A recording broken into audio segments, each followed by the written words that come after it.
Vous écoutez FRE l'émission, épisode numéro 9. Et si vous aimez entreprendre et que vous aimez l'art, cet épisode avec mon invité du jour va sûrement vous plaire. Vous écoutez le podcast de Femmes rayonnantes entrepreneurs. Gestion du temps, motivation, organisation, pour entreprendre la vie qui vous inspire. Et maintenant, Leslie Destrac, consultante business. Hello, hello, femmes rayonnantes, bienvenue pour ce nouvel épisode. Avec moi aujourd'hui, épisode spécial, puisque j'ai une invitée, Ilan, qui est avec nous aujourd'hui. Pour celles qui te découvrent, dis-nous un petit peu plus sur toi, qui tu es, qu'est-ce que tu fais. On est là, on écoute. Bonjour Leslie, merci beaucoup pour ton invitation. Je suis ravie de participer à cette interview. Alors oui, comme tu dis, donc moi c'est Ilan et pour faire simple, je suis artiste en dessin de lettres, c'est du lettering, donc c'est assez proche de la calligraphie. Je dis souvent que c'est de la calligraphie moderne et donc j'enseigne cette pratique depuis environ 2 ans. C'est original. Est-ce que tu peux nous en dire un petit peu plus? Comment t'as découvert un peu la calligraphie, le lettering? On t'écoute. Oui, bien sûr. Alors en fait, c'est un peu une sorte de heureux hasard, je ne sais pas trop comment dire. Ce qu'il faut savoir, c'est que je suis très artiste dans l'âme. Donc moi, j'aime beaucoup de pratiques artistiques. Par exemple, j'ai fait de la photographie, je fais de la musique, je suis chanteuse aussi. Et j'aime aussi beaucoup dessiner et tout ce qui est autour de la papeterie et des carnets. Et en fait, j'ai découvert le lettering il y a quelques années quand je faisais mon bullet journal. Donc pour ceux qui ne connaissent pas, c'est une sorte d'agenda, mais aussi un outil d'organisation personnelle. On part d'un carnet vierge et on note voilà ses rendez-vous, mais aussi ses rêves, ses envies. Enfin, il y a tout un tas de, en fait, il y a toute une méthodologie autour du bullet journal. Et souvent, alors même si c'est un outil normalement purement organisationnel, les gens s'en sont emparés en fait de la méthode pour le transformer un peu en quelque chose de plus esthétique et du coup à décorer beaucoup de choses. Donc quand on va voir sur Instagram, YouTube ou Pinterest, on voit des pages magnifiques avec voilà les mois de l'année, les semaines, etc. Et moi j'ai commencé le lettering comme ça. Comme je t'ai dit, je suis un peu artiste et du coup je voulais un objet qui soit joli. C'est-à-dire que pour moi c'était important de rajouter cette touche-là pour que ce soit agréable de voilà à feuilleter, à regarder. Donc j'ai commencé à me former, je suis autodidacte complètement, donc j'ai pas du tout de formation artistique, beaux-arts ou quoi que ce soit, vraiment pour tout, même le dessin, je suis autodidacte. Et j'ai commencé comme ça, juste par envie personnelle, passion. Et au moment où on reviendra dessus, où j'ai voulu me lancer en entrepreneur, je savais pas trop en fait sur quel sujet me lancer, tout simplement. J'avais plus pensé à la photographie ou à la musique. Mais comme le lettering, c'était un peu original. Moi, j'ai ce côté-là aussi où j'aime bien ne pas faire comme les autres. Et comme en plus, c'était une découverte fraîche, je pense qu'il y a ce côté aussi où le nouveau attire un peu. Et j'ai lancé un blog, donc un blog sur le lettering qui s'appelle Lettering Créatif.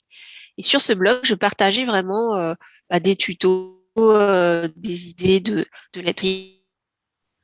Donc, tu disais que tu as commencé avec le blog et que tu partageais des tutos. Et tout de suite, il y a eu un intérêt, c'est ça, les gens ont répondu présent. Oui, c'est ça. En fait, j'ai commencé à construire une communauté, bon, avec le blog et aussi grâce aux réseaux sociaux, donc beaucoup Instagram au début.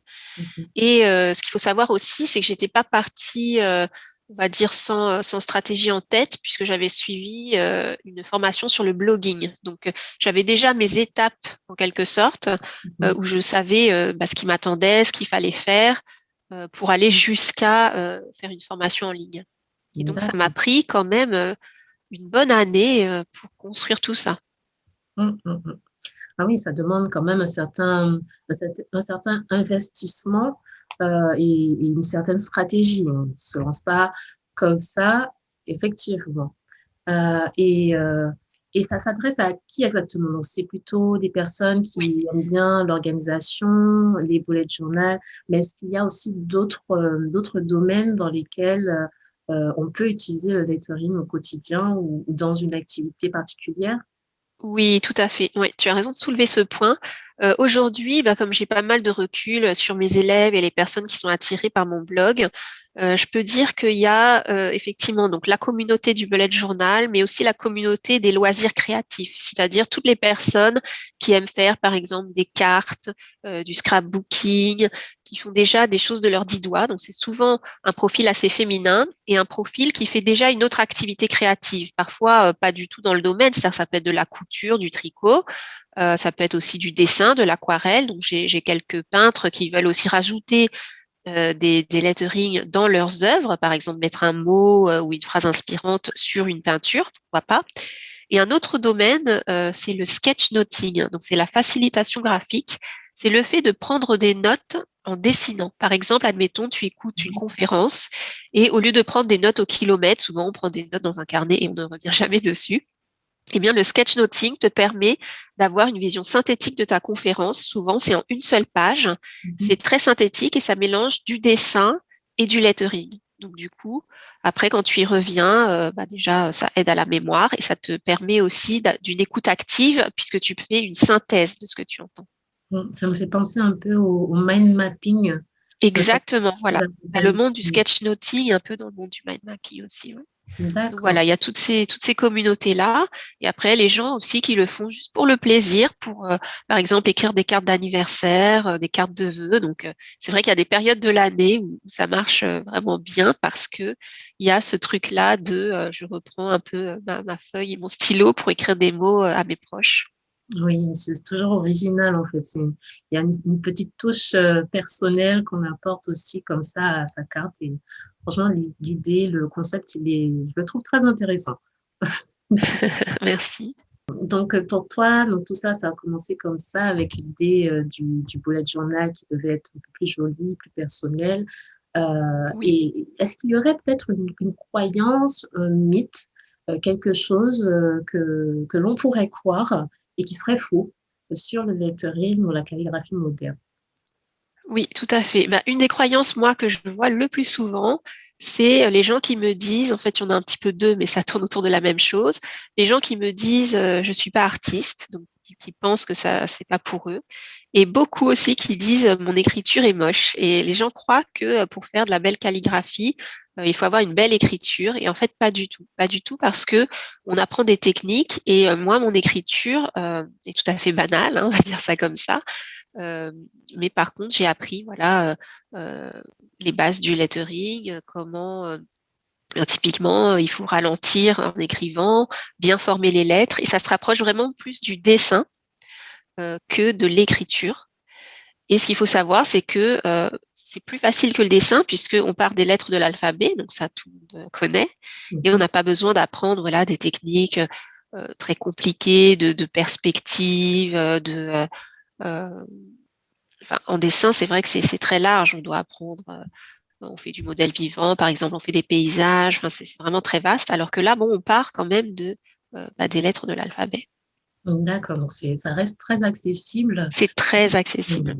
Oui, vraiment très intéressant. Moi, c'est vraiment le message que j'aimerais faire passer. Tout de suite, ça me donne envie de leur donner un cours, en fait. Et le public qui s'y intéresse, il n'y a pas vraiment d'âge au final. Non, il n'y a pas d'âge. Souvent, je dis, vous pouvez commencer dès que vous connaissez votre alphabet et quelques mots. Bon, moi, parmi mes élèves, les plus jeunes ont autour de 7, 8 ans. Et après, j'ai jusqu'à des personnes retraitées qui justement profitent de la retraite pour se mettre à un loisir créatif. Et j'ai des offres, voilà, un petit peu pour tous les âges, parce que c'est vrai que, alors moi, le monde de l'enfance me touche énormément. Je suis maman d'une petite fille. Et c'est vrai que l'année dernière, quand il y a eu le confinement, j'étais avec beaucoup de mamans, beaucoup des voisines qui cherchaient des activités pour leurs enfants. Beaucoup d'enfants en primaire dans ma copropriété. Et c'est comme ça que j'ai eu l'idée de faire une offre qui s'appelle le lettering fun en famille, hein, qui est le fait en fait de le faire avec son enfant. Et ça, je trouve ça génial aussi que pour moi, le lettering, c'est vraiment une façon de renouer et faire du lien social en fait, et de l'intergénérationnel. Ça, c'est vraiment un thème qui m'est très cher, l'intergénérationnel. Et je trouve qu'on manque d'activités qu'on peut faire avec ses enfants. Oui. Donc, moi, j'aime bien ce côté-là où c'est pas, OK, je me débarrasse de mon enfant, je l'inscris à une activité. C'est je fais avec lui et on prend du plaisir à deux. Et je me force pas, c'est-à-dire ça me plaît à la fois à moi en tant qu'adulte et à mon enfant en tant qu'enfant, voilà. D'accord. Donc, pour les personnes qui aimeraient se lancer et qui hésiteraient, quel serait le petit mot que tu aimerais leur faire passer aujourd'hui? C'est bien regarder, parce qu'il faut dire que les vidéos sur le lettering, la calligraphie, c'est assez hypnotique en fait. On voit des choses qui se tracent, c'est très zen, c'est très apaisant. D'ailleurs, c'est un des points forts aussi de cette activité, c'est que c'est une activité un peu méditative, très calme. On est dans sa bulle, on s'applique, on trace des traits. Et pour autant, les gens ont encore cette peur de se lancer. J'entends souvent des gens me dire «Oh, c'est beau, mais j'ose pas». Et en fait, je pense que c'est vraiment accessible et pour tout le monde. Moi, je sais que quand je donnais des ateliers en présentiel, au bout déjà d'une séance, je voyais des résultats. Donc, je pense qu'il y a peu d'activités artistiques où on peut dire ça, hein. Je sais pas si tu as essayé, genre, je sais pas, le violon ou le piano, mais voilà, le premier cours, on peut pas dire qu'on en ressort avec grand-chose. Alors que le lettering, c'est assez immédiat. Et même si je cacherai pas qu'il faut pratiquer, vraiment, le fait juste de sauter le pas, on se fait vraiment plaisir. Ça, je pense que c'est très important. Comme message, c'est oser et se faire plaisir. D'accord. Alors, pour revenir un petit peu sur l'activité en elle-même, ton activité, comment est-ce que tu as su que c'était la voie pour toi?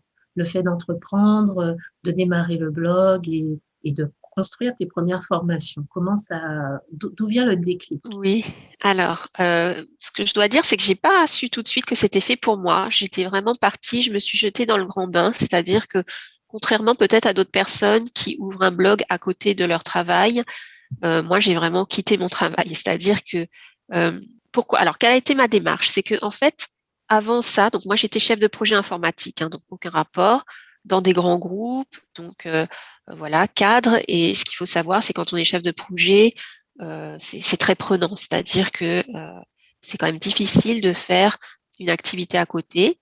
Moi, j'avais quand même des activités de loisirs, comme je disais, je fais de la musique, etc. Mais quand je suis devenue maman, mon temps, c'est quand même beaucoup partagé entre mon travail, hein, de chef de projet et puis la vie de maman où il faut quand même, voilà, quitter tôt le boulot pour aller chercher sa fille à l'école et des choses comme ça. Et donc là, ben, j'ai un peu fait le point avec moi-même. J'ai fait un bilan de compétences. Déjà, je stagnais un peu dans mon travail, il faut dire. Mhm. Et je me suis dit, non, à temps partiel, c'est pas viable, je n'y arriverai pas. Et donc, j'ai pris un congé sabbatique. Je me suis dit, je me consacre à 100% à ce projet. Et donc j'ai monté mon blog, etc. J'ai été quand même bien guidée par cette formation sur le blogging. Donc Mhm. quelque part, ça m'a donné mon fil conducteur. Je savais aussi que j'avais, je vais dire, 1 an devant moi puisque j'avais pas mal d'économies. Je précise du coup que je ne touchais pas le chômage, rien du tout. Donc c'était quand même une grosse prise de risque, on va Oui, dire en termes financiers. Par contre, pas une prise de risque par rapport à mon travail, vu qu'en congé sabbatique, tu peux revenir dans ton travail. Sauf que quand tu poses un congé sabbatique, tu t'engages pour plusieurs mois.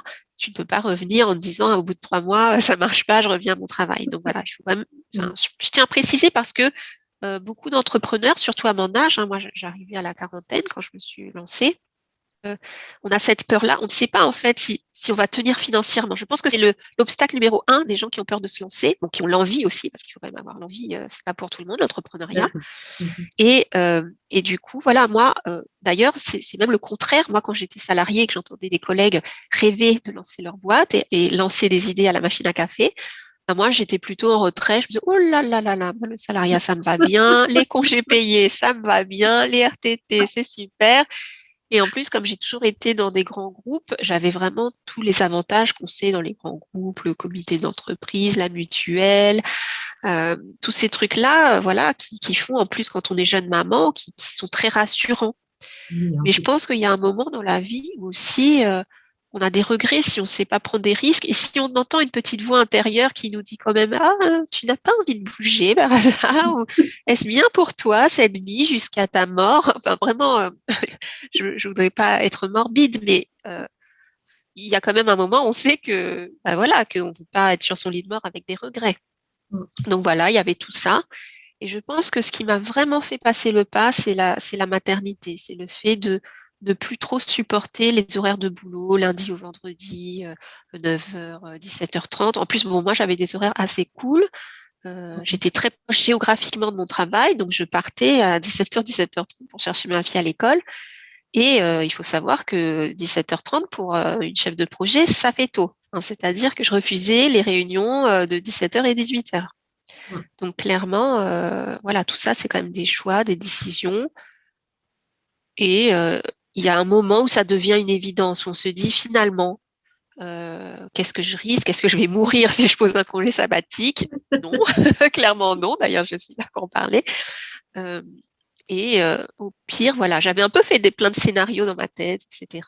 Mais quelque part, je pense que mon côté sécurité a été rassuré de ce congé sabbatique. D'accord. En te disant que au pire du pire, qu'est-ce qui se C'est ça, passe? J'aurais voilà. essayé et ça aura valu le coup, c'est ça. Exactement, Mm. exactement. Je savais que j'apprendrais, je savais, en plus, je voyais ce que ça faisait que d'être chez soi, vu que justement avec le congé maternité, j'avais quand même été plusieurs mois chez moi. Je Mhm. pense que ça joue aussi parce que quand on n'a jamais quitté, c'est-à-dire quand on est habitué aux horaires de bureau, on est un peu prisonnier de ça. On se dit, on est plus au jour le jour, à réfléchir à son projet, à son planning, à ce qu'on va dire à la prochaine réunion. Et finalement, on se pose jamais, on est tout le temps les mains dans le cambouis. Et le fait de pouvoir se poser, moi, je trouve qu'on devrait tous avoir droit à un congé maternité ou un congé sabbatique. Et il y a des boîtes d'ailleurs assez modernes qui proposent ça à leurs salariés de faire des pauses. Bon, là, c'est vraiment des boîtes très modernes, parce que je dis, en le disant, je me dis que j'en ai entendu parler d'une, mais c'est la seule, en fait. Je pense qu'on devrait avoir droit à ça, en fait. Les- Aujourd'hui, les gens pensent congé pour congé vacances. Ça va être une semaine, 2 semaines, 3 semaines maximum au mois d'août, et pour aller à la mer. Et en fait, non, on s'enferme dans autre chose et on réfléchit jamais. Oui, c'est vrai, ça. J'avais cette réflexion dans une autre discussion il n'y a pas si longtemps, où effectivement, il y a comme un formatage parce que on est tellement habitué, on a les habitudes mises en place qu'on ne sait pas en fait ce qu'il y a derrière. On ne voit pas plus loin, on n'a pas forcément ce modèle de l'entrepreneuriat et donc il y a toutes les peurs, toutes les choses peu rassurantes qui viennent, Oui, alors que il suffit quelquefois juste de réfléchir, se poser quelques minutes, se demander vraiment au fond qu'est-ce qu'on veut. Est-ce oui, que on n'y trouverait pas un certain confort ou un autre mode de fonctionnement pour se décider à tenter le coup, à tenter le pas, surtout si au fond on en a vraiment envie. Donc oui, là-dessus, prendre un peu de temps de la réflexion, c'est vraiment important pour savoir et se oui. rappeler de ce qui est important pour soi. C'est Et ça. La peur du changement est vraiment très, très présente. Je vois même des gens qui ont peur sans parler de l'entrepreneuriat, qui ont juste peur de changer de boîte ou de changer de poste, changer de job. Donc, je me rends compte à quel point cette peur, elle est quand même très, très ancrée en nous. Hein. Et pour toi, la reconversion dans ce passage, comment ça s'est passé au final? Puisque tu as pu trouver un compromis entre la situation que tu connaissais et ce nouveau monde, cette aventure vers laquelle tu te dirigeais. Donc, avec ce compromis, ce mode de fonctionnement, comment ça s'est passé? Oui, très concrètement, alors moi, je suis quelqu'un qui suis très, très dans l'action et très chef de projet. Donc, je pense que ça me colle à la peau. Et du coup, je l'avais vraiment vu comme un projet avec une date de début. Donc, date de fin, je ne savais pas trop, puisque ça allait dépendre du succès ou pas de l'entreprise que je montais. Mais je me suis très rapidement mis des jalons et des objectifs court terme. C'est-à-dire que il faut pas parfois voir trop loin, il faut savoir faire pas après pas, monter les marches de l'escalier. Donc moi, mon premier réflexe, je suis donc quelqu'un qui adore les projets et qui adore travailler en cerveau collectif. Donc moi, je me suis très vite inscrite dans des rencontres d'entrepreneurs. J'ai fait beaucoup. Je crois que je suis partie en mars 2018 et dès la première semaine où j'étais partie, j'ai pas pris de vacances. D'ailleurs, peut-être il y a des gens qui m'ont dit que je m'étais un peu lancée trop vite, mais tout de suite j'ai été inscrite. Je sais plus, salon de l'entrepreneur. En même temps, c'était le temps des salons, mars, avril, mai. Il y a beaucoup de choses. Septembre, octobre aussi. Et du coup, voilà, j'étais allée à des rencontres, des business croissants, c'était des rencontres où on pouvait pitcher son projet. Donc, je me suis très vite mis dans la peau de l'entrepreneur, à commencer déjà à pitcher des choses. Bon, ça changeait quand même mis ce petit temps de retrouver le lettering, le blog et tout ça. mais finalement, c'est venu assez vite. J'ai très vite aussi donné mes premiers ateliers de lettering. Je crois que même mon premier était même donné avant la publication du blog. Beaucoup avec du bouche à oreille, hein, parce que si les gens se demandent mais comment est-ce que tu as fait pour monter un atelier, bon, voilà, c'est beaucoup du bouche à oreille. On essaye de monter quelque chose, on en parle autour de soi. Donc un de mes conseils, c'est vraiment de parler de son projet autour de soi, parce que moi, j'étais pas du tout dans le mode start-up innovante où il faut cacher son projet parce qu'on risque de se faire copier, etc. Alors moi, pas du tout ce truc-là. C'était au contraire, en parler le plus possible, toujours aujourd'hui d'ailleurs, et c'est pour ça que j'aime beaucoup aussi faire des interviews, c'est que j'estime vraiment qu'il faut dès le début en fait se faire connaître et que les gens tiltent, que tout de suite ils se disent ah Ilan, elle fait ça, ou ah je pense à ça, hop Ilan, voilà. Donc il faut vraiment essayer de faire ça par tous les moyens possibles. Donc moi j'ai beaucoup utilisé donc le blog, les réseaux sociaux, et donc j'avais quand même une certaine clarté, je dirais. On parle souvent de clarté dans l'entrepreneuriat et en développement personnel. J'étais pas dans le brouillard comme certaines personnes parfois tâtonnent. Moi, même quand je tâtonne, ça reste clair. Donc voilà, c'est un peu drôle de dire ça comme ça, mais c'est vraiment ça, je pense, une sorte de conviction profonde. Peut-être que finalement, quand je croyais que l'entrepreneuriat n'était pas fait pour moi, quand j'étais salariée, j'avais peut-être déjà cette foi ou cette confiance en moi qui faisait que je me sentais capable de beaucoup de choses. D'accord. C'est que dès le début, l'idée aussi, le thème sur lequel tu te lançais était déjà clair, c'est ça. Et c'est du coup pour ça que tu as pu y aller, avancer, ou alors ça s'est précisé, peaufiné au fil du temps. Ah oui, c'est une bonne question. En fait, ce qui a été clair dès le début, c'était cette démarche de partir d'un blog sur un sujet et de l'emmener vers une construction de communauté et ensuite des formations en ligne. L'idée étant de ne pas savoir forcément sur quel sujet allait être la formation en ligne, mais de bâtir sur la communauté et de co-construire avec les besoins de cette communauté. Parfois, quand on lance sa boîte, on a une idée de produit et après on parle de son produit.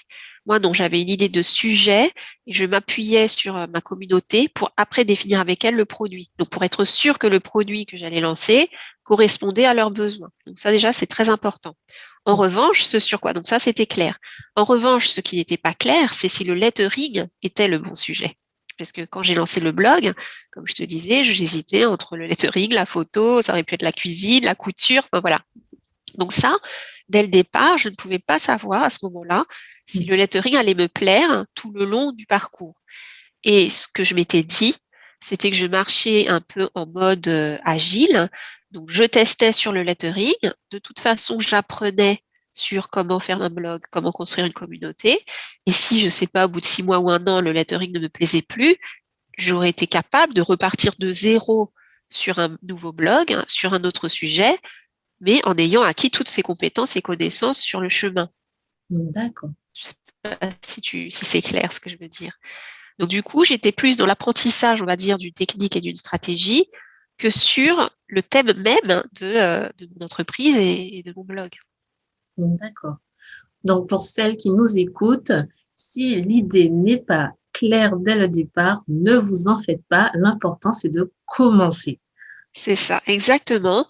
Commencer et apprendre sur le chemin et surtout apprendre avec sa communauté. Enfin, en tout cas, moi, je trouve pour un produit, parce que j'utilise le terme communauté, mais ça peut être prospect, futur client, etc. C'est-à-dire qu'on a toujours un produit ou un service qu'on veut vendre à quelqu'un. Donc, dans tous les cas, je ne parle pas de devenir influenceur, je parle bien d'être proche des personnes qui vont utiliser notre produit ou notre service.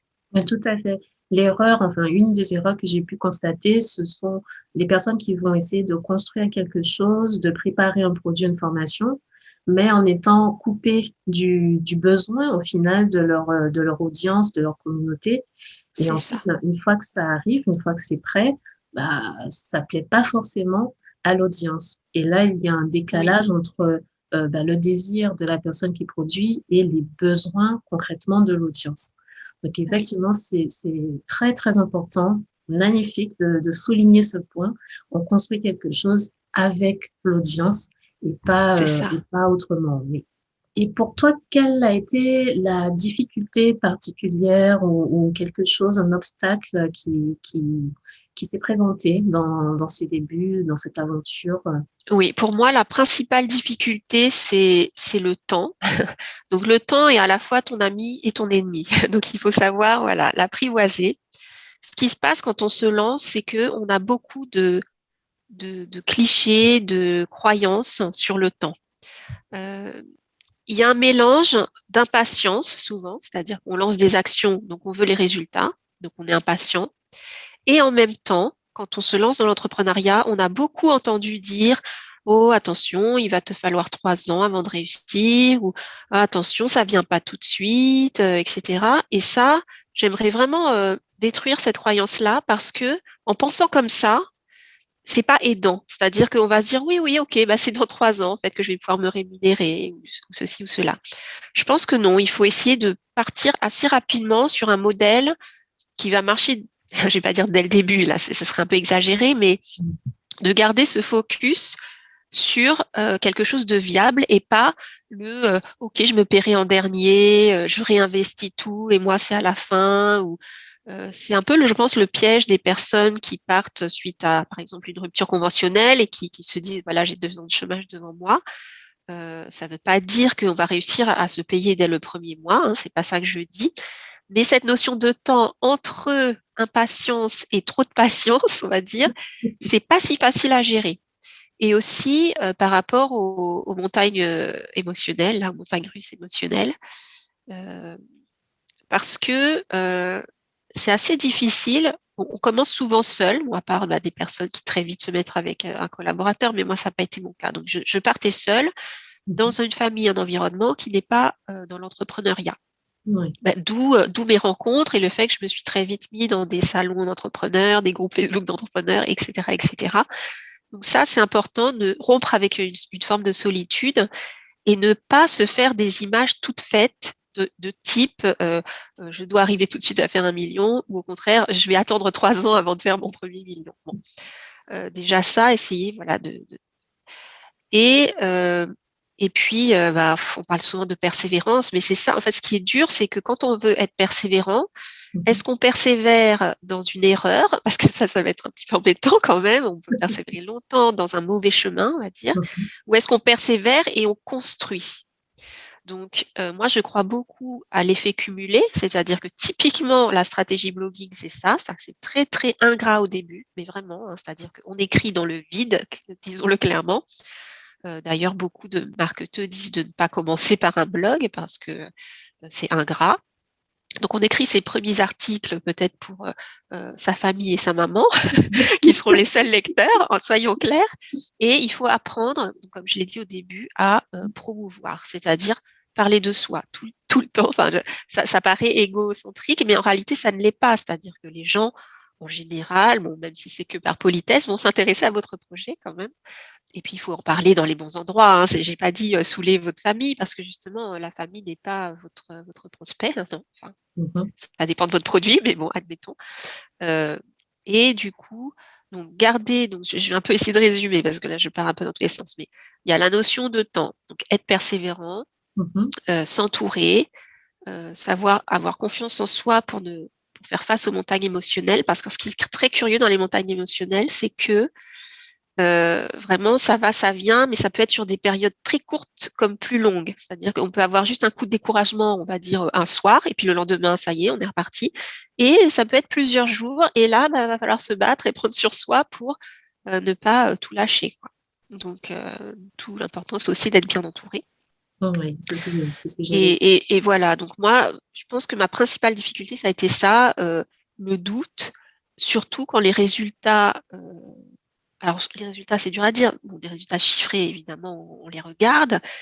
Et puis, les résultats, il faut vraiment apprendre à se mettre des petits jalons et voir que la construction est solide, a des fondations solides et continue de monter. Oui, que ça Et se pas petit à petit. partir dans tous les sens, construire un bout quelque part, un autre bout ailleurs, redouter à nouveau. Il faut être quand même assez persévérant dans une direction et pas dans 10 directions en même temps. Oui, d'accord. Oui, donc effectivement, c'est le fait déjà de bien s'entourer, de se mettre dans le bain, d'aller à la rencontre d'autres personnes qui sont aussi dans cette même dynamique. Ça apporte un soutien, un support dans ces moments où les émotions vont et viennent Oui, vis-à-vis de l'impatience aussi, ça tient de ça, oui. de pas forcément voir les résultats tout de suite. Et C'est il y a l'impatience normal. et le deuxième ennemi, c'est la comparaison. Parce que on va forcément se comparer à des gens, on va dire ah ben telle personne, elle a avancé plus vite que moi. Bon, souvent on se compare à des personnes qui vont plus vite. C'est rare qu'on se compare à des personnes qui vont plus lentement. Et ça aussi, ça peut être assez trompeur parce qu'on ne connaît pas l'historique de la personne. Il y a des gens qui effectivement ont démarré, voilà, en 3 à 6 mois, mais et qui avaient déjà en fait construit avant et qu'on n'avait pas, voilà, on n'était pas, enfin, on ne pouvait pas le savoir. Soit des personnes qui avaient une communauté avant, qui avaient déjà un métier, parce que moi vraiment j'ai changé de métier. Oui. Je sais que j'ai des amis dans mon entourage qui avaient déjà un métier, qui se sont lancés après dans le blogging et grâce en fait à leur métier, mais ils étaient déjà crédibles et très bien placés dans ce métier, ça a fait un effet de levier. Alors que moi, levier, rien du tout. C'est-à-dire que vraiment, je partais de Parfait de zéro. zéro. Bon, Oui. j'avais quand même des facilités dans certains domaines. Par exemple, moi, comme je faisais des belles photos, pour Instagram, ça m'aide. Ou comme j'étais chef de projet informatique, évidemment, en termes d'organisation, bah, ça m'aide. Donc voilà, on part toujours de quelque chose en réalité, Mhm. mais parfois on n'a pas conscience de ses propres forces. Et il ne faut pas se comparer à des personnes qui ont des forces différentes, qui ont des chemins différents, qui ont peut-être eu aussi financièrement des aides. Enfin voilà, en fait, on ne sait rien de tout ça, donc il faut pas se comparer. Voilà. Oui. Et puis surtout, il y a aussi des fois tendance à se comparer à, nous, on va être au point A et on va vouloir se comparer à quelqu'un qui est au point X, Y, donc bien, bien plus avancé ou des années devant. Donc effectivement, ça, c'est un biais et ça ne rend pas forcément service. Et pour toi, quels auraient été les éléments qui ont favorisé la réussite de ton projet à ce moment ou la réussite de tes formations une fois que tu les as lancées? Alors, ouais, j'ai plusieurs choses là qu'il faut réagir. Déjà, le terme réussite, aujourd'hui, tu vois, à l'instant T, je me pose encore la question de est-ce que j'ai réussi, où j'en suis dans mon chemin vers la réussite. Je pense que il faut accepter quand on est entrepreneur que on peut réussir à un instant T, rééchouer derrière, réussir derrière, etc. Donc, faut pas entre guillemets s'endormir sur ses lauriers. Donc, effectivement, quand les premiers résultats arrivent, il y a une sorte de, je reparle des émotions, c'est-à-dire qu'on a une bouffée d'émotions. Ah, ça y est, un peu comme si on était arrivé au bout du chemin. Et en réalité, non, on n'est jamais arrivé au bout du chemin. Du coup, je pense que la réussite, c'est finalement la réussite de chaque journée qu'on fait. Donc, chaque jour, on a ses réussites. Il faut pas les juger, c'est-à-dire il faut pas dire c'est une petite ou une grande réussite. Il faut les regarder avec clarté, toujours. Clarté, sérénité. Enfin, moi, je suis quelqu'un d'assez calme, de posé. Je sais pas si ça se sent aussi dans ma manière de faire et de m'exprimer, mais voilà, j'essaye toujours de garder la tête froide. D'ailleurs, ça me rappelle une anecdote quand j'étais à l'école et que on distribuait les copies. Je ne sais pas si tu te souviens de ça. On distribuait les copies. Alors, il y avait des profs, carrément, ils mettaient même les copies dans un certain ordre, genre de la plus mauvaise note à la meilleure note ou inversement. C'était horrible, ce truc-là. Bon, je pense qu'ils étaient vraiment des sadiques. Mais quand moi, je recevais ma copie, je crois que c'était un prof d'allemand qui me disait, mais toi, c'est drôle que tu aies une bonne ou une mauvaise note. Tu ne réagis pas. En fait, il me voyait pas, parce que d'habitude, on a une très bonne note, on est là, ouais, c'est trop bien et tout. Ou une mauvaise note, on est triste, on dit, oh là là, on va ramener ça à la maison. Et en fait, alors, moi, l'entrepreneuriat m'a beaucoup appris les émotions. Donc, j'ai appris à les reconnaître, et, à les exprimer, etc.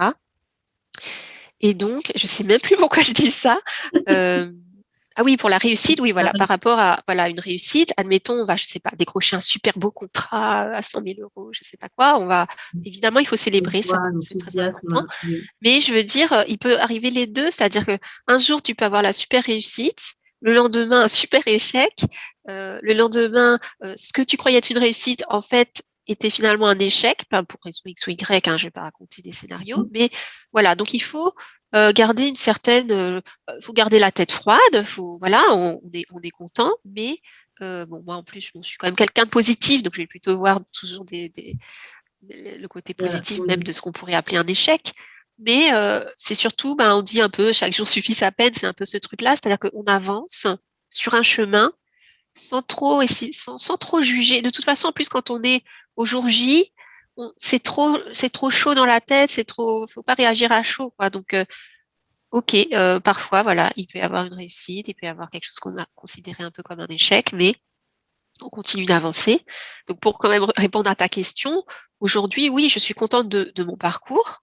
J'estime être plutôt, on va dire, dans de la réussite. En tout cas, je continue, donc c'est voilà, déjà rien que ça, je suis contente. Mais voilà, parfois, on voudrait toujours plus, on est un peu déçu, on se dit bah oui, ça c'est bien, mais finalement ça pourrait être mieux. Voilà, donc c'est pour ça que je dis essayer de pas trop juger Mhm. du résultat. L'important c'est d'être heureux d'être confiant et heureux dans chaque journée qui se présente. C'est-à-dire que pour moi, si le matin je me réveille heureuse et impatiente de ma journée, ça veut dire que je suis dans la réussite. D'accord. Donc, ce n'est pas une finalité en soi, ce n'est pas une destination où on arrive et c'est fini, il C'est n'y a ça, plus rien à exactement. faire. Oui. C'est Et un d'ailleurs, parcours. souvent, on Oui. entend des gens qui ont, donc, soi-disant réussi, puis qui se sentent un peu vides. Ils ont coché. Parce qu'en fait, le risque, c'est ça. Le risque, c'est d'avoir une liste qui s'intitule La réussite, c'est, et puis tu coches, avoir un mari, avoir une maison, avoir un enfant, avoir un chien, avoir ceci, avoir cela, avoir un chiffre d'affaires de temps, et puis, une fois que tu as tout coché, les gens ils se disent ah bah c'est bon, t'as tout coché, c'est incroyable, tout ce que tu voulais tu l'as. Puis là tu te sens un peu genre un peu vide, tu te dis ah bah zut, alors j'ai tout coché, donc je pensais être au sommet du bonheur et en fait non. Et c'est là qu'on se rend compte qu'en fait c'était pas ça. La réussite c'est pas cocher des cases. Donc pour moi la réussite c'est je te dis me lever le matin et être impatiente de ma journée. Voilà, ça c'est une super définition, effectivement. Et pour toi, en ce moment, ce serait quoi le défi du moment, le challenge qui te motive actuellement? Oui, moi en ce moment, depuis le début de l'année, je me pose pas mal de questions. Je suis pas mal accompagnée aussi. Bon, moi, c'est quelque chose. J'ai toujours eu des coachs, des accompagnants, etc., avec qui j'échange beaucoup, des mentors, etc. Et là, 2021, c'est vraiment la croissance, c'est-à-dire que 2020 a été une bonne année pour moi, pour ma boîte. Et 2021, je sens que j'ai commencé l'année avec une certaine forme de stagnation alors que je construis beaucoup de choses. C'est pour ça que je parle aussi toujours de l'impatience, hein. C'est que quand on construit, on a vraiment envie d'avoir des résultats tout de suite. Mhm. Et, et parfois, alors je ne sais pas si je suis à ce moment-là de mon entreprise, mais on a l'impression d'être toujours à courir derrière des actions comment dire, je ne sais pas si à un moment j'avais une vision où je me dirais, ah bah ça tourne un peu tout seul et je suis tranquille et voilà. Mhm. Et je me sens pas arriver à ça, c'est-à-dire que au contraire, j'ai plutôt l'impression d'empiler des actions et de me donner des contraintes supplémentaires, ce qui n'était pas le but quand j'ai monté ma boîte. Oui. Donc le défi, c'est ça, c'est gérer une croissance tout en gérant une vie personnelle, familiale, garder du temps pour soi, etc. Et le défi, c'est vraiment ça, c'est croître. Faut-il embaucher? Faut-il changer de statut? Voilà, comment un peu dépasser certains plafonds de verre.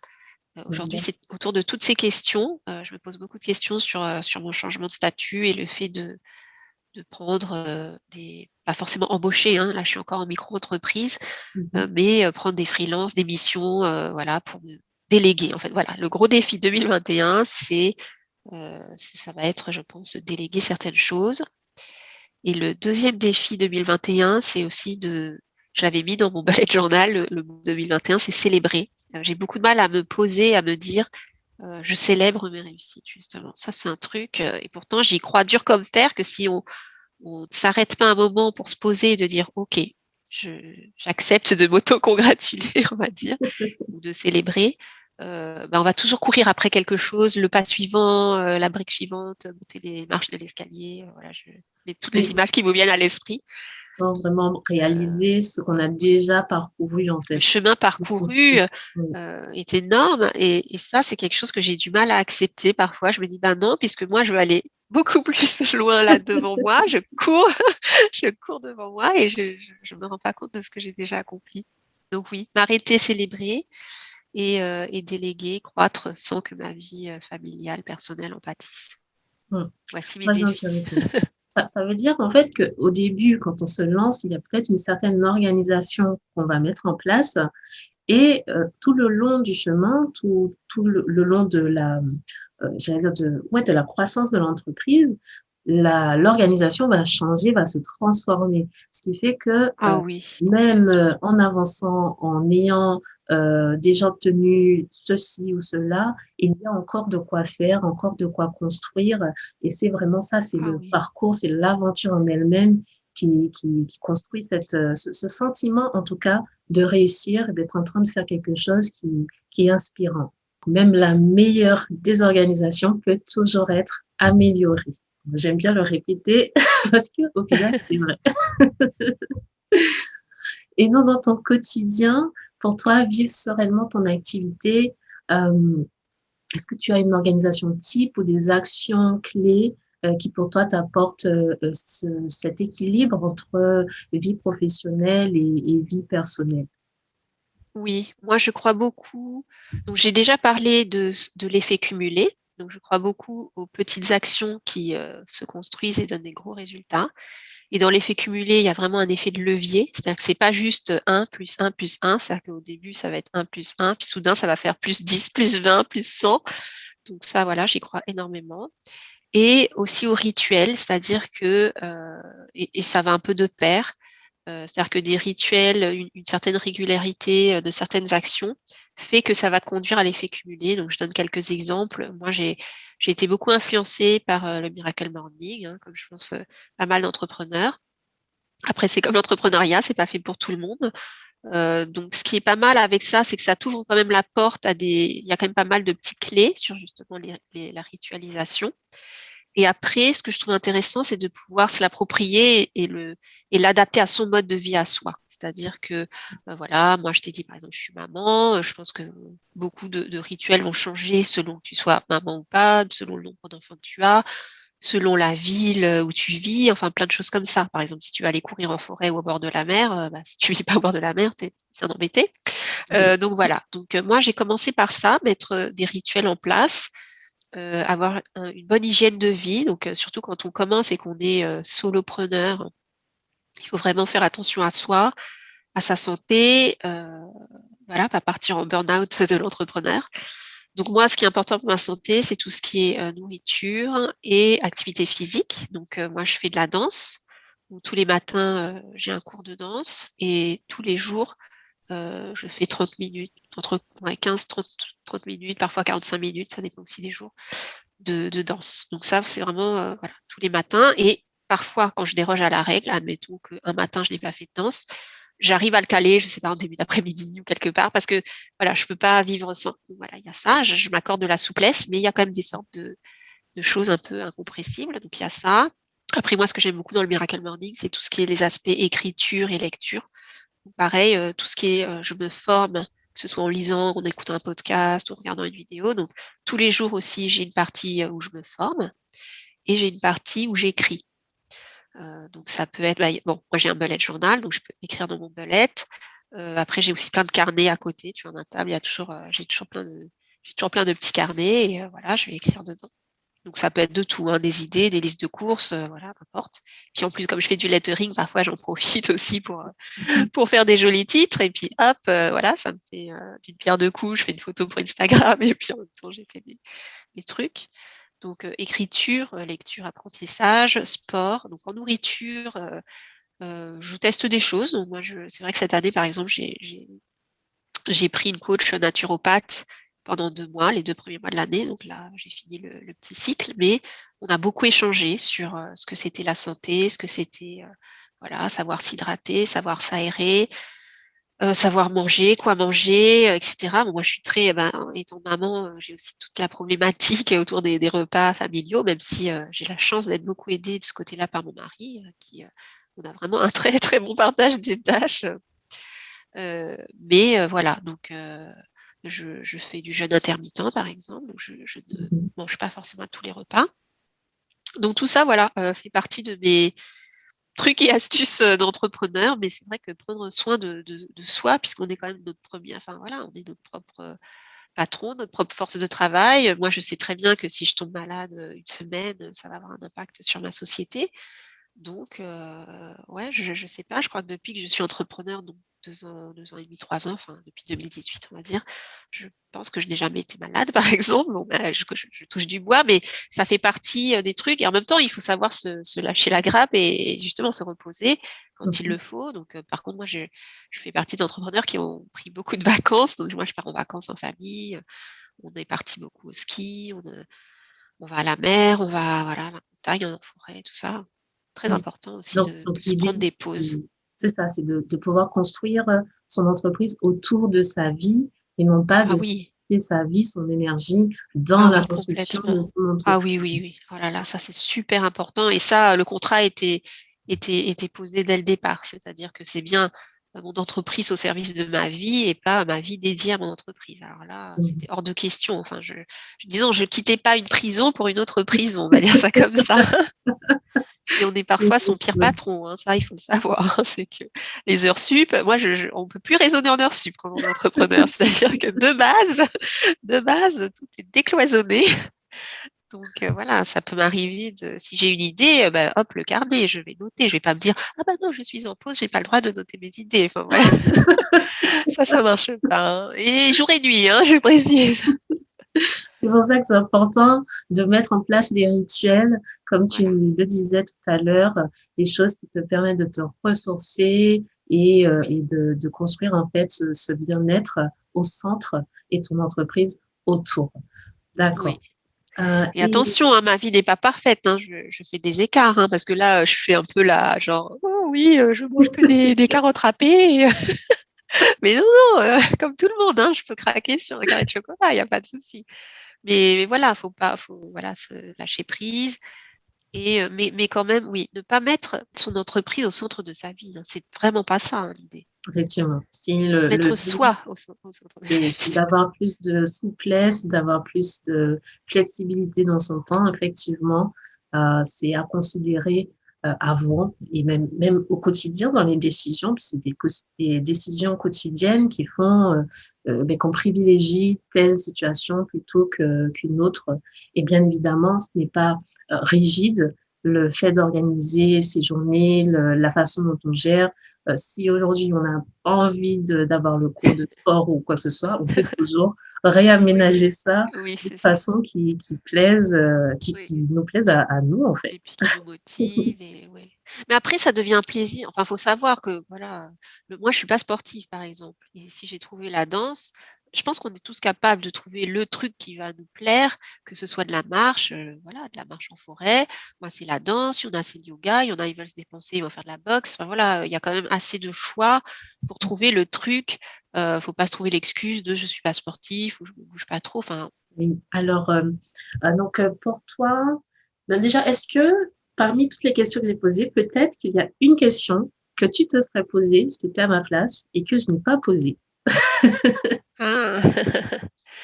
Oui, moi, il y a un sujet dont on n'a pas parlé, ou on l'a un peu survolé, mais dont on n'a pas parlé et que je trouve vraiment important.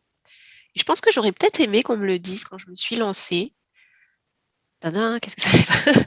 C'est, non, c'est le trop le suspense, non mais allez, vas-y crache. C'est, le rapport à l'argent. Le rapport à l'argent, c'est un sujet, qui est très, très, très sensible et dont on n'a pas conscience, je pense. Dès le début parce que, bah, alors surtout si on vient du salariat ou voilà, en plus bon moi j'étais voilà, je l'ai dit 1000 fois, j'étais chef de projet, bon, bah, avec un salaire, tout à fait convenable, voire plus. En tout cas au-dessus de ce dont j'avais besoin au quotidien, donc voilà, j'étais, on va dire, tranquille et du coup, je n'ai jamais travaillé ça, mon rapport à l'argent, étant voilà, plutôt dans l'abondance, on va dire. Et malgré tout, j'ai découvert plein de choses, en fait, par rapport à ça. Bon, déjà, le fait que j'ai pris un congé sabbatique, enfin, cette notion, en fait, de sécurité que je lie à l'argent. Mmh. Et puis, ah là là, on pourrait reparler 1 heure, en fait, hein, sur ce sujet. Du coup, je vais faire court et je dis, voilà, vraiment travailler ce sujet ne le sous-estimez pas parce qu'en fait, ça va impacter tout dans votre entreprise. La façon dont vous communiquez, la façon dont vous fixez vos prix, la façon dont vous vous rémunérez vous-même, j'en ai parlé ça au début, la façon dont vous allez investir. Il y a tellement de choses, c'est-à-dire que l'argent, il va circuler. C'est-à-dire qu'on va avoir des peurs. Dès qu'on va investir, je sais pas, je dis au hasard, une grosse somme en publicité, une grosse somme en Mmh. coaching, on va avoir peur. Dès qu'on va fixer un prix, on va avoir peur. Dès qu'on va commencer à alors je vous le souhaite d'avoir trop d'argent, on va avoir peur aussi parce que quand on a trop d'argent, on va avoir peur de le perdre. Donc toutes les notions que vous avez autour de l'argent, travaillez-les en conscience, sans se masquer. C'est-à-dire, moi, j'ai fait beaucoup d'exercices et en plus, j'ai adoré ça. C'est-à-dire que c'est marrant parce que l'argent, ce n'est pas que se dire, c'est pas qu'une notion de peu, beaucoup, c'est vraiment, tout dans la vie. La façon dont on dépense et la façon dont on gagne dit déjà beaucoup de choses sur nous. Mmh. Heu, enfin voilà, j'ai vraiment envie de résumer en disant: «Mais travaillez ce point parce que, ça va vraiment, travailler aussi, la relation de la famille à l'argent, c'est-à-dire qu'est-ce que vos parents pensaient de l'argent parce que ça vraiment Mmh. ça vous a beaucoup influencé, je vous le dis. Donc l'histoire familiale autour de l'argent, votre propre histoire autour de l'argent, est-ce que l'argent va vous brûler les doigts ou au contraire, est-ce que vous êtes un petit écureuil? Est-ce que voilà, tout ça, c'est hyper important pour votre entreprise. Et l'autre chose que j'aurais aimé qu'on me dise, c'est, vous n'êtes pas votre entreprise. Je ne suis pas mon entreprise. C'est-à-dire vraiment séparer les entités, votre entreprise et vous. Vraiment ça aide énormément. Ça aide par exemple, justement sur les notions de succès et d'échec. C'est-à-dire que le succès est partagé entre vous et votre entreprise et l'échec aussi. C'est-à-dire que l'échec, ce n'est pas vous qui avez raté votre vie, enfin, c'est pas vous qui êtes une mauvaise personne ou qui êtes ceci ou cela, voilà. Vous et votre De faire la part, entreprise, des voilà, choses. faire oui, tout à fait. Donc et l'argent surtout, faites vraiment, ce travail-là, de parfois, voilà, peut parfois se faire coacher. Il y a aussi des exercices sur le rapport à l'argent et ça aide vraiment, Parce qu'après, s'il y a des peurs qui ont été peut-être héritées ou des ah pensées oui, limitantes par rapport, à l'argent, à la gestion, bah, au final, ça a un impact direct, c'est même pas ça peut, c'est que ça a un oui, impact direct avec la croissance de l'entreprise, oui, ce qu'on va oser faire, ce qu'on va avoir, peur de faire et la conséquence, va être directement oui. liée à ça. Donc oui, effectivement, c'est une super question qui n'avait pas été posée. Maintenant, c'est dit. Et d'ailleurs, même si vous n'êtes pas entrepreneur, je ne sais pas si c'est que des entrepreneurs qui t'écoutent, bah, travaillez quand même par rapport à l'argent. Dans C'est la vie hyper au important. quotidien, oui, ce Oui, sera oui, même en tant toujours que salarié. En fait, on me l'aurait dit, je sais pas, moi quand j'étais salariée par exemple, j'avais peur de demander une augmentation, j'avais enfin, il y a vraiment beaucoup de choses sur l'argent. mmh, mmh, mmh. Ce qui a un impact sur, le confort qu'on peut avoir, dans le quotidien. Et donc, pour terminer, une, petite question, une dernière. Je dirais, selon tes propres mots, entreprendre une vie qui t'inspire, ça veut dire quoi? Ouh! Alors, entreprendre une vie qui m'inspire, bah, moi j'ai fait beaucoup de développement personnel, grâce au fait de devenir entrepreneur parce que c'est beaucoup travailler sur soi, hein, c'est pas travailler sur son produit, hein, je répète, c'est Mmh mh. beaucoup travailler sur soi et du coup, moi ce que ça m'a permis, c'est d'être plus moi, d'avoir moins peur de m'affirmer et je pense que, pour moi c'est ça. Alors je réfléchis, hein, pour voir s'il y a aussi d'autres choses qui me viennent. Mais c'est déjà un grand chemin en fait de s'accepter, de s'aimer. C'est hyper dur en fait, ça paraît fou, hein. Mais voilà, s'accepter, s'aimer et être soi, contre vents et marées. J'ai de il y a un côté, c'est hyper étrange parce qu'on est un animal social, hein, on construit des familles, on voit des gens et cetera. D'ailleurs, on voit avec le confinement, le covid, tous ces trucs que ça met à mal un peu tout ça. Mmh mh. Mais au fond, la personne avec qui on va être le plus dans sa vie, c'est soi C'est soi. et du coup, se sentir en sécurité avec soi-même, ne pas dépendre de plein de paramètres qui bougent autour de nous, et de toute façon, voilà, il y aura jamais une stabilité de quoi que ce soit, donc accepter le changement et cetera et pour moi, voilà, entreprendre une vie réussie, c'est à partir à sa propre rencontre. apprendre à se connaître et apprendre à s'aimer. C'est magnifique. Sur ces jolis mots, si quelqu'un qui nous écoute a envie d'en savoir plus sur ton univers, a envie de te suivre, où est-ce qu'ils peuvent te trouver? Oui, alors, c'est vrai qu'on a beaucoup parlé de beaucoup de choses et que finalement le lettering est passé un peu, à la trappe. Donc moi, c'est Lettering Créatif, le nom de mon blog. Donc moi, je vous incite à taper dans votre moteur de recherche préféré Lettering Créatif, sachant que ce sera aussi le nom, de ma chaîne YouTube, de mon compte Instagram, voilà, donc vous allez forcément tomber sur moi, en tapant ces mots-là. Et donc voilà, je rappelle que c'est ça, voilà, l'essentiel de mon travail, d'enseigner cette passion-là du lettering. Et je pense que pour faire le lien avec l'entrepreneuriat, le développement personnel, je pense que c'est pas anodin que j'ai eu envie, d'écrire, qui est le mot créatif, dans le lettering créatif. Donc voilà, c'est créer grâce aux mots, partager en fait des pensées, inspirer les autres, être soi-même. Je pense que tout ça, c'est des messages que je fais passer, dans mon travail. D'accord. Je vous invite à suivre Ilan et ses magnifiques productions sur son site, son blog, qui sera disponible sur le moteur de recherche. Je vous laisse le lien vers tout cela avec le podcast du jour et je vous dis à très bientôt pour un nouvel épisode. Hey, cet épisode t'a plu? Eh bien, abonne-toi, laisse un commentaire, une revue et partage autour de toi afin que d'autres femmes rayonnantes puissent découvrir l'émission. Deviens membre de Femmes Rayonnantes Entrepreneurs sur www.femmesrayonnantes.fr, le site qui t'accompagne de l'idée à la stabilité de ton entreprise pour t'aider à t'organiser pour rayonner.